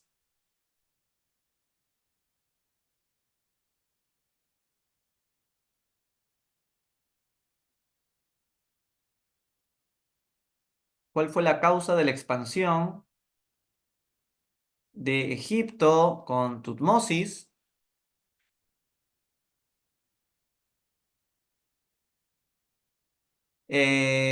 Claro, no puedes hacer una expansión territorial si no tienes un buen ejército. Y entonces sería por eso la A. Correcto. Avance tecnológico y estructura militar. Muy bien. 6.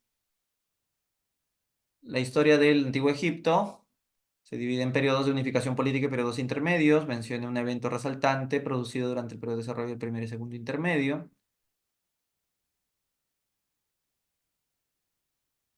Primer y segundo intermedio.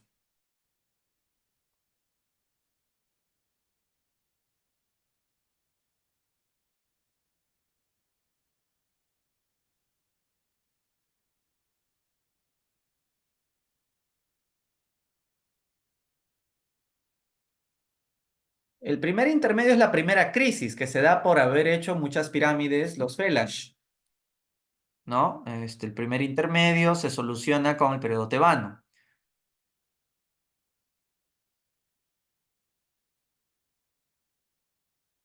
Luego viene el segundo intermedio que se da por la invasión de los Hicsos.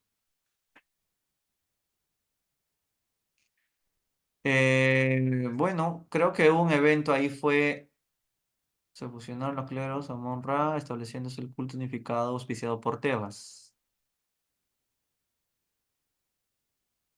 ¿Qué dicen ustedes? ¿La A o la C?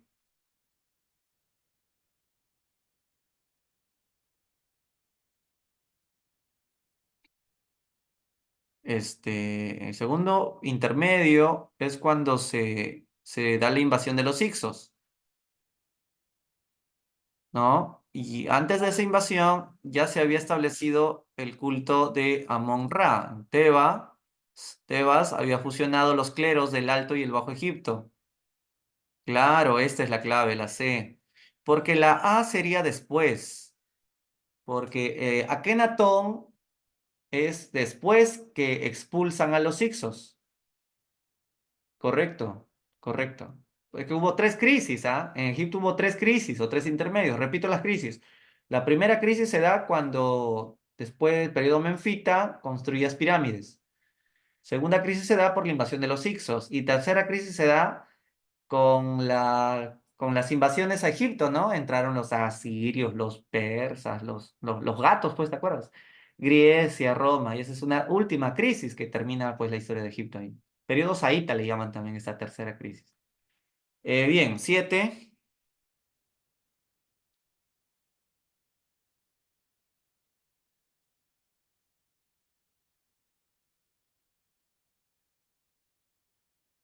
Mesopotamia fue de carácter teocrático, políticamente hablando, o sea, sus primeros estados, los sumerios sobre todo. ¿Qué significa eso? Sencillo, ¿no? Fueron gobernados por una clase de sacerdotes. Ya. 8.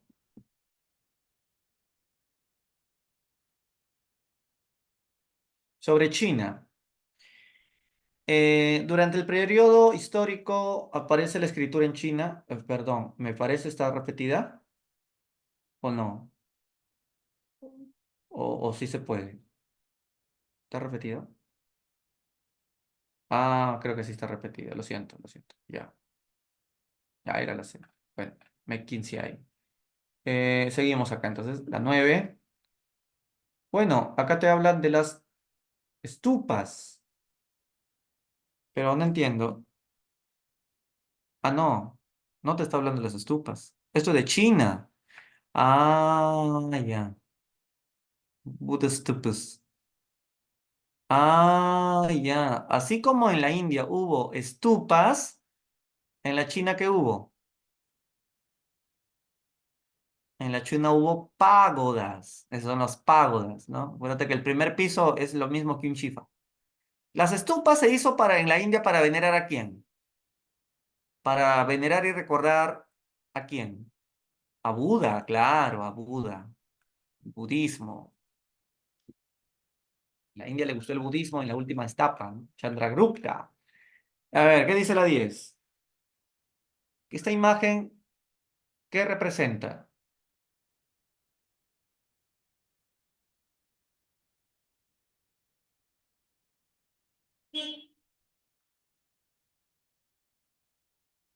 Ya, claro, acá se ve el juicio de Osiris, pero este es un papiro, que es parte de un, bueno, mal llamado libro, porque en realidad es de una hoja, es un papiro largo, y cuando tú estás vivo todavía, tienes que estudiar este papiro para que sepas lo que tienes que hablar el día del juicio de Osiris. No, no es la técnica de embalsamamiento. Este es el libro llamado Libro de los Muertos. Antes de morir, en vida, tienes que estudiarte al pie de la letra este libro, porque este libro te van a tomar examen cuando estés muerto tu alma. Si no apruebas el examen de muerto, no vas a poder ir al cielo. Así de feo es la cosa. Por eso pórtate bien en vida. Si no, profesor, ¿y si me porto mal y voy al infierno? No, Egipto no cree en el infierno. El infierno es un invento medieval. Si me porto mal en Egipto, ¿qué pasa con mi alma? Ah, te come un monstruo. Me destroza mi alma un monstruo. Ese monstruo es bien feo. Es una mezcla de cocodrilo, león con hipopótamo. A ver si alguien me lo dibuja. Ya, 11. Solo mezcla un hipopótamo, un león y un cocodrilo. Ya, ese es el monstruo que te come tu alma. Ya, 11. A ver, sobre el hierro. Lo correcto. Es el periodo donde se producen invasiones indoeuropeas como hititas a Mesopotamia y los dorios de los Balcanes. Sí, todo esto ocurre en el hierro, 1500 a.C. Se domestica el caballo y se inventa el carro de guerra y la rueda radial. Mm, el caballo se domestica en el cobre. Ah, pero usan caballos para la guerra, eso sí. Los hititas llevan el hierro. Ah, y así es el uso de rueda, carros de combate, los hititas, los casitas lo usan. Claro. La rueda radial es de los hititas y casitas. Está bien. Eso es de la época de las invasiones indoeuropeas. Las tribus indoeuropeas que llevaron el hierro eran originarias de Asia, como los hititas, los dorios, jonios o los arios. Todos ellos conocieron el hierro. Está bien. Es un periodo de grandes transformaciones sociales donde tiene sus orígenes el modo de producción esclavista, que llegó a su periodo de mayor esplendor. Claro, aunque los primeros esclavos aparecen en el bronce, En el hierro, la esclavitud se masifica, ¿no? Y con Roma llegan a su máximo esplendor. Es el periodo cuando se inician los primeros cultivos, el fuego y el arte parietal, olvídalo. Ahí está. Pregunta 12. Sobre Egipto. El primer faraón fue Menes, fundó la ciudad de Memphis, cerca al Nilo. Correcto, el unificador. Periodo de mayor expansión de Egipto fue el primer periodo tebano. ¿Es verdad eso? El periodo de mayor extensión fue del segundo imperio tebano, con Tutmosis. Tutmosis es del segundo imperio, o nuevo imperio tebano, ¿no? Acá dice del primero, ¿no? El primero era Mentuhotep, él unificó nomás. El Egipto a través de su historia fue conquistada por hicsos, asirios, persas, griegos y romanos. Claro, Cleopatra fue la última faraona. El último faraón de Egipto antiguo hasta la invasión persa fue Psamético III. Ah, sí. El último faraón fue Psamético III cuando se da la invasión de Ciro el Grande.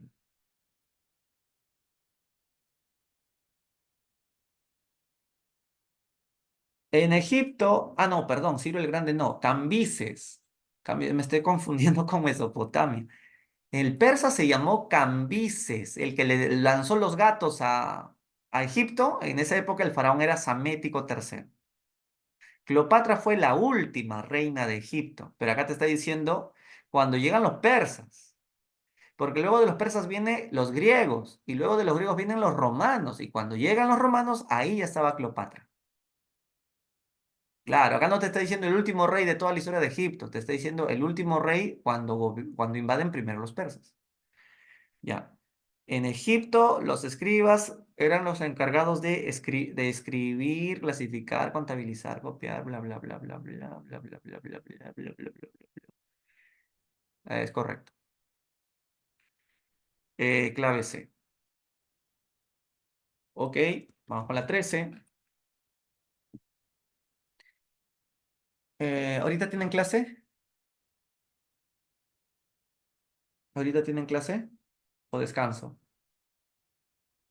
¿Descanso? Ya, 5 minutos me quedo al toque para terminar esto. 13 dice,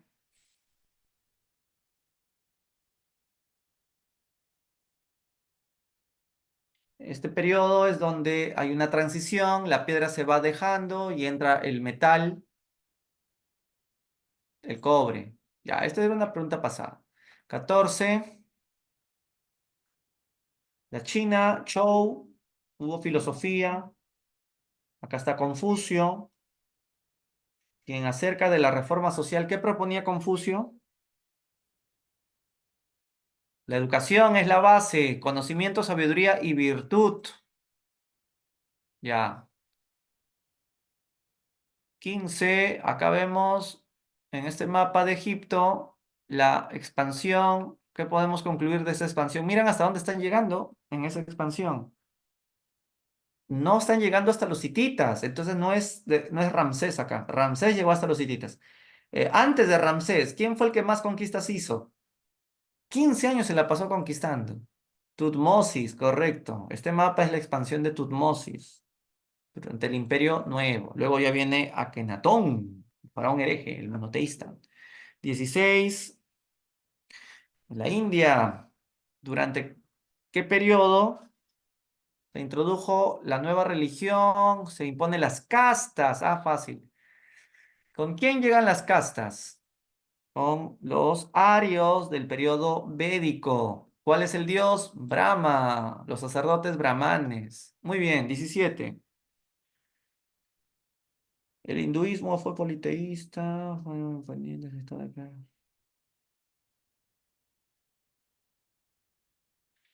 ¿Con qué justifican que hayan castas?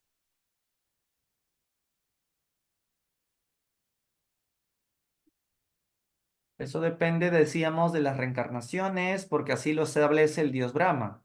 Correcto, la B, la diferencia del desarrollo espiritual va de acuerdo a qué parte del cuerpo de Brahma procede su casta. Por eso unos salen de la cabeza y los peores salen de los pies. Ya, 18. Las verdadero o falso sobre el antiguo Egipto. En el Imperio Antiguo fueron construidas las pirámides, claro, en el periodo Menfita.